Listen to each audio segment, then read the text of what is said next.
Students, मैं आपका स्वागत करता हूं विद्या गुरुकुल के इस प्लेटफॉर्म पर, जहां पे हम अपने चैप्टर 4 को समझ रहे थे और आज उसकी एक्सरसाइज प्रश्नावली 2 को हम प्रश्नावली 1 के दूसरे क्वेश्चन को हम समझने वाले हैं। ठीक है, तो दूसरा क्वेश्चन क्या है? दूसरे में 4 क्वेश्चन हैं। ठीक है, तो पहले को समझते हैं। ये बोल रहा है एक तुम्हारे पास क्या रेक्टेंगुलर प्लॉट है, एक आयताकार, यानी इस शेप में तुम्हारे पास एक प्लॉट है। ठीक है, आपने कर लिया दूसरे का पहला। इस शेप में तुम्हारे पास एक प्लॉट है, इसकी कोई लंबाई है और इसकी कोई चौड़ाई है, ये बता रखी है इसने। ठीक है, इसका जो एरिया है ना, एरिया यानी ये जो जगह तुम्हें दिख रही है, जो ये एरिया दिख रहा है, ये कितना दे रखा है इसने? ये कितना दे रखा है? ये दे रखा है 528 मीटर स्क्वायर। ये बात समझ आ गई। इसने क्या बोला, अपने क्या जानते हैं एरिया निकलता कैसे है? किसी भी रेक्टेंगल का या आयत का एरिया कैसे निकलता है? किसी भी रेक्टेंगल या आयत का एरिया क्या होता है? लंबाई गुना चौड़ाई, यानी L इंटू बी। ठीक है, ये बात समझ आ गई। तो लंबाई और चौड़ाई का गुना क्या होता है? रेक्टेंगल का एरिया होता है, आयत का क्षेत्रफल होता है, का एरिया होता है। ठीक है, एरिया मुझे दिया हुआ है, कितना एरिया दिया हुआ है? 528। लंबाई L दे रखी है और चौड़ाई B। अब इसने क्या बोल रखा है क्वेश्चन में, समझना।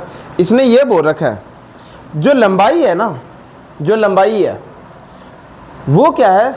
वो चौड़ाई की 2 गुनी की, यानी जो लंबाई है वो चौड़ाई के 2 गुनी में एक ज़्यादा है। तो 2 गुना कर दो चौड़ाई का और फिर उसमें एक क्या कर दो? ज़्यादा कर दो। ये इसने बोला है कि चौड़ाई के 2 गुनी से एक ज़्यादा है। तो मैंने पहले चौड़ाई का 2 गुना किया, यानी ब्रेथ का 2 गुना किया और फिर उसमें एक प्लस कर दिया, तो ये बात आ गई। तो मैं लंबाई की जगह ये चीज़ लिख सकता हूँ। ठीक है, तो 528 L की जगह क्या लिख सकता हूँ? 2b + 1 और यहाँ पे b आ जाएगा। अब गुना कर देना, 528 इसका गुना इससे किया क्या आ जाएगा? 2b²। b का गुना 1 से किया क्या आ जाएगा? b आ जाएगा। अब ये 528 क्या इस साइड है, इसे यहाँ पे ले आओ। 2b² प्लस का b माइनस का 528, यहाँ पे प्लस था, यहाँ जाके माइनस, ये आ जाएगा। ठीक है, और इसे उल्टा करके लिख दो तो सही हो जाएगी इक्वेशन। 2b² प्लस का b माइनस का 528 बराबर में क्या आ जाएगा? 0। तो ये तुम्हारी क्या बन गई? इक्वेशन। तुम्हारी इक्वेशन में क्वेश्चन में हो सकता है तुम्हें क्या दे रखा हो? x दे रखा हो। उसने क्या किया? उसने ब्रेथ की जगह x मानना है। क्या माना है? और जब ये x मानोगे तुम, ये x मान लोगे, उसमें x माना हुआ है, जो तुम्हारी क्या पासबुक या और होगी उनमें x मान के करेगा। ठीक है, और लंबाई को क्या माना है? चौड़ाई के 2 गुने से एक ज़्यादा। इसे b की जगह क्या लिख सकते हो? x लिख सकते हो। तो ये क्या आ जाएगा? 2x + 1। तो आंसर क्या आ जाएगा? पूरा x में आ जाएगा, क्योंकि b की जगह x लिख सकता हूँ मैं। ये बात समझ आ गई। तो b में भी छोड़ दोगे तो भी सही है, कोई दिक्कत नहीं है। आंसर तो दोनों ही सही है। लंबाई ले लेना, चौड़ाई ले लेना और तुम्हें क्वेश्चन करना है बस। एरिया का फॉर्मूला आना चाहिए। आयत के क्षेत्रफल का फॉर्मूला क्या होता है? लंबाई गुना चौड़ाई होता है। ये फॉर्मूला तुम्हें आना चाहिए। ये नहीं आएगा तो तुम क्वेश्चन नहीं कर सकते। लंबाई की जगह लंबाई रख दी जो दी हुई थी, चौड़ाई की जगह चौड़ाई रख दी, एरिया की जगह एरिया रख दिया और फिर इधर उधर ले जाने वाला काम था और क्वेश्चन हो गया। तो ये हो गया तुम्हारा पहला क्वेश्चन दूसरे का। ठीक है, इसे नोट डाउन कर लो।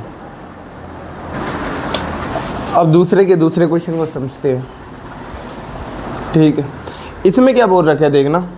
इसमें बोल रखा है the product of 2 consecutive positive integer is 306। We need to find the integers. ये पर 2 इंटीजर है, 2 नंबर है। ठीक है, उन 2 इंटीजर का जो गुना है ना, ठीक है, उन 2 इंटीजर यानी पूर्णांकों का जो गुना है वो क्या है? इंटीजर क्या होता है? कौन से नंबर होते हैं इंटीजर? जो माइनस में भी और प्लस में भी हो, उसे क्या कहते हैं?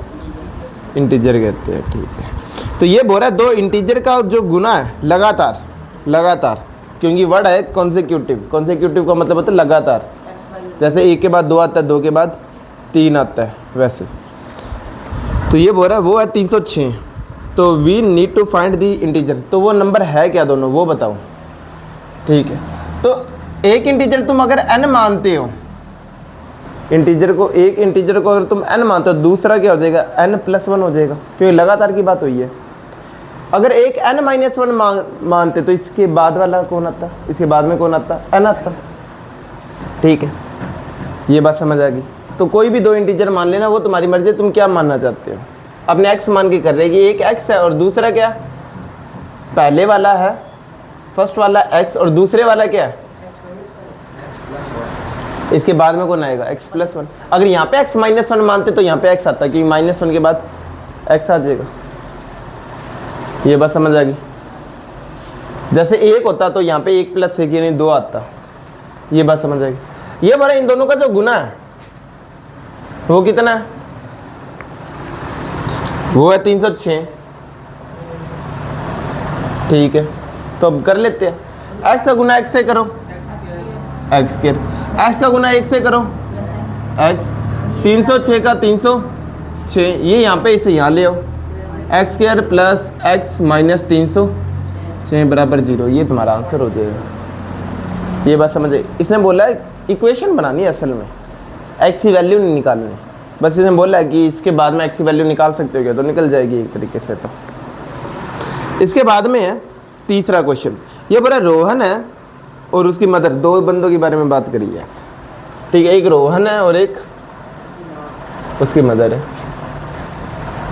ये दूसरे का थर्ड क्वेश्चन और ये था सेकंड। तो इसमें क्या बोल रहा है, रोहन जो है, Rohan's mother is 26 year older than him, कि रोहन की एज जो भी है, तो रोहन की एज मान लो तुम, रोहन की प्रेजेंट एज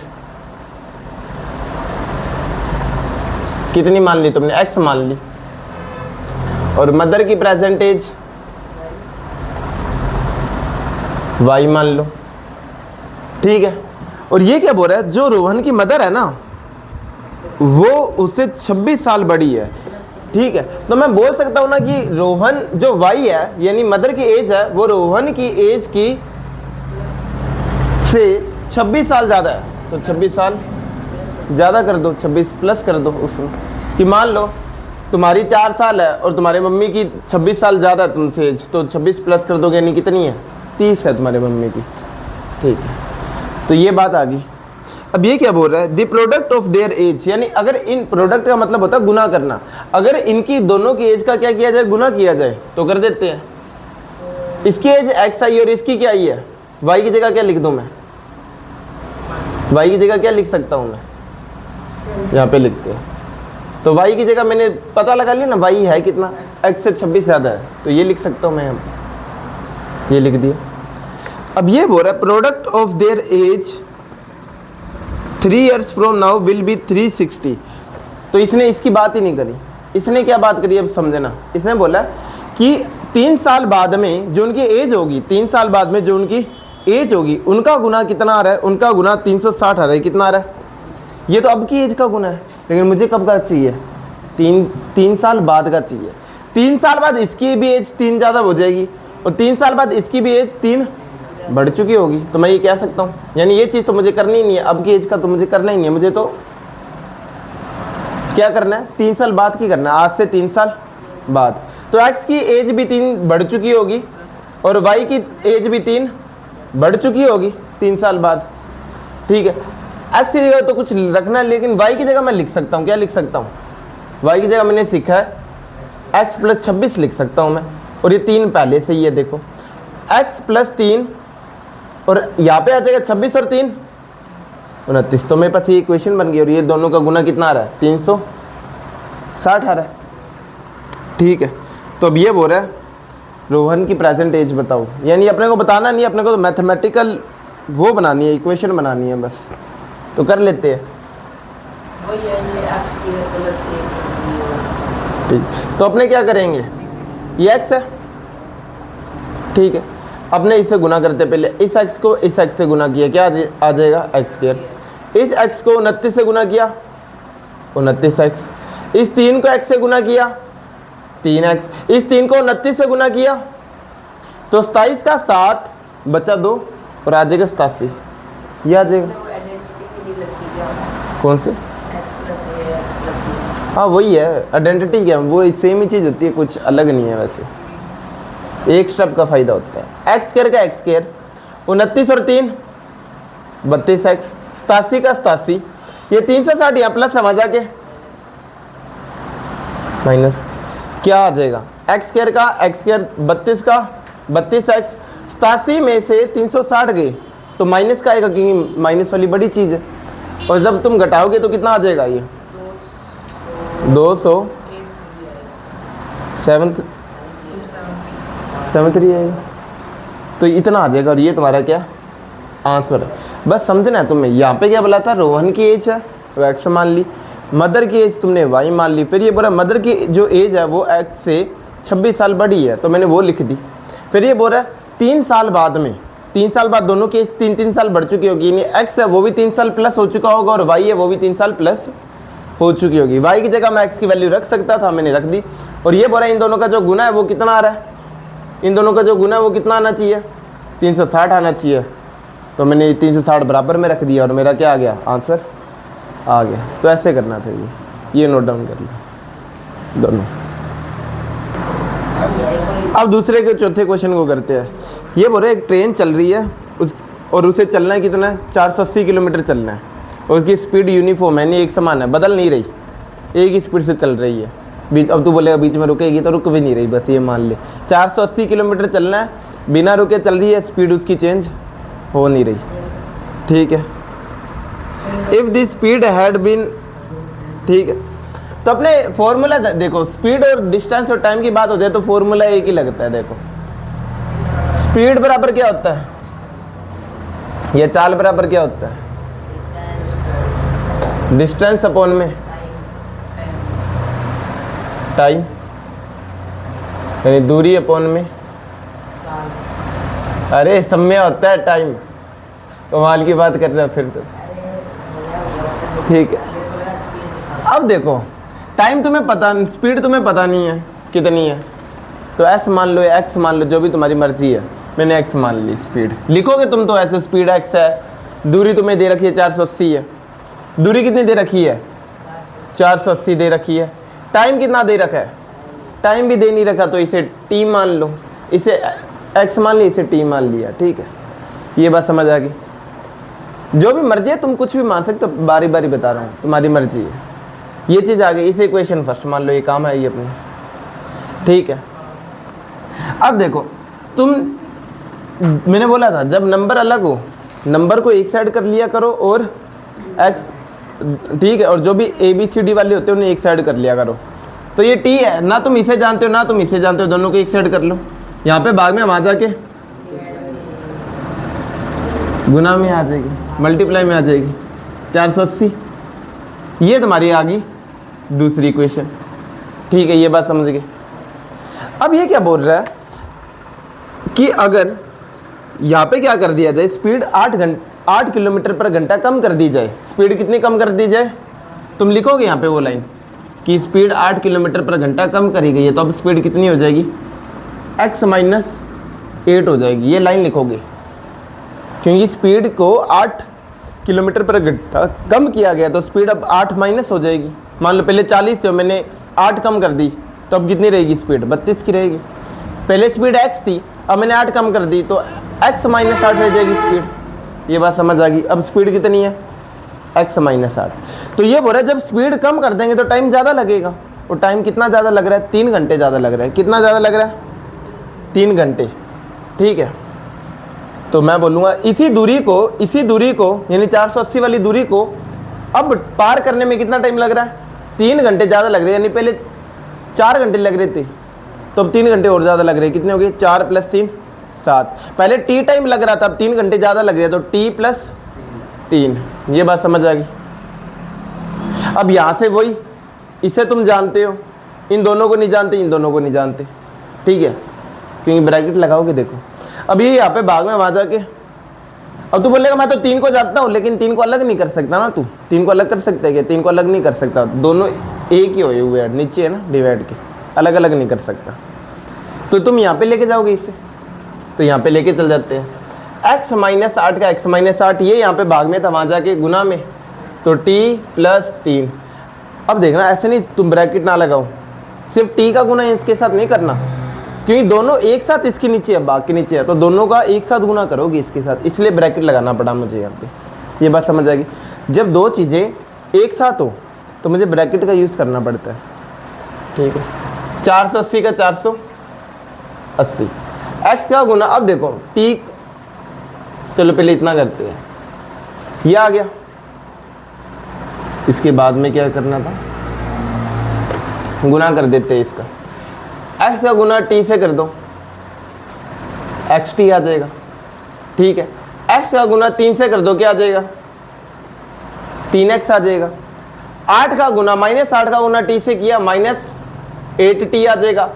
-8 का गुना 3 से किया, माइनस का 24 आ जाएगा। इतनी बात समझ आ गई। 480 का 480, ठीक।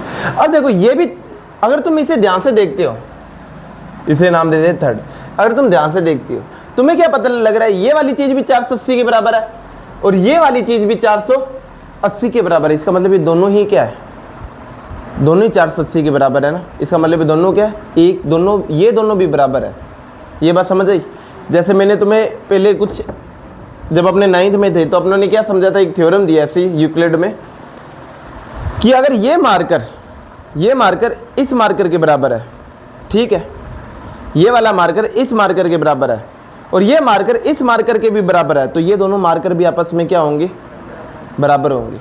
वही सेम ये चीज़ भी 480 के बराबर है और ये चीज़ भी 480 के बराबर है। इसका मतलब ये वाली चीज़ और ये वाली चीज़ भी दोनों आपस में क्या होगी, बराबर होगी। तो अपने कह देते हैं, ठीक है, इक्वेशन सेकंड बराबर हो जाएगी इक्वेशन थर्ड के। तो अपने लिख देते हैं x इंटू टी है वो किसके बराबर हो जाएगा, xt plus 3x minus 8t minus 24। ये बात समझ आ गई। xt से xt गया, ठीक है। अब क्या बच गया, 0 बराबर 3x माइनस 8t माइनस 24। अब देखो जब अपने अभी तक कर रहे थे, मुझे एक ही वेरिएबल चाहिए था, कभी दो वेरिएबल एक साथ आए, नहीं तो हर एक बार x आ रहा था, नहीं तो हर एक बार b आ रहा, नहीं तो हर एक बार l आ रहा था, नहीं तो हर एक बार s आ रहा था। यहाँ पे तो दो चीज़ें अलग अलग आ गई, एक बार s आ रहा है और एक बार t आ रहा है। तो मैं क्या करूँगा, यहाँ से अपने क्या करेंगे, t की वैल्यू भी रख सकते हैं नहीं, यहाँ से t की वैल्यू निकाल लो, क्योंकि x में अच्छा लगता है इसलिए अपने x में बनाएंगे। इसे t में बनाएंगे तो क्या करना पड़ेगा बताना, इस t को यहाँ पे ले जाओ, x को नीचे, तो तुम लिखोगे इक्वेशन फर्स्ट से, तुम क्या बोलोगे, 480 का 480, मैं x को तो ले गया नीचे और t को ले गया ऊपर, तो यहाँ पे x आ जाएगा, ये बन जाएगी ना। और इससे अपने इक्वेशन क्या मान लेते हैं, 4 मान लेते हैं।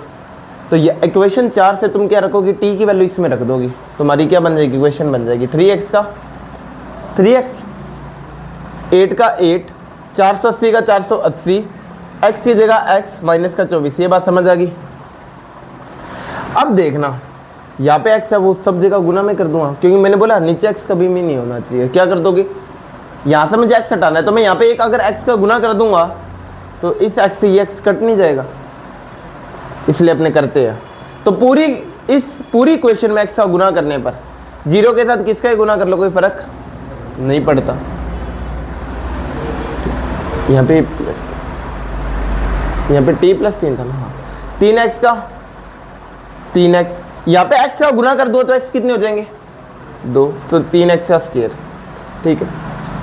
8 का गुना इससे कर दो, करना है तो, वरना एक बार इतना पड़ा रहने दो, 480। और यहाँ पे भी x का गुना करूँगा तो क्या आ जाएगा, 24x आ जाएगा। ये बात समझ आ गई।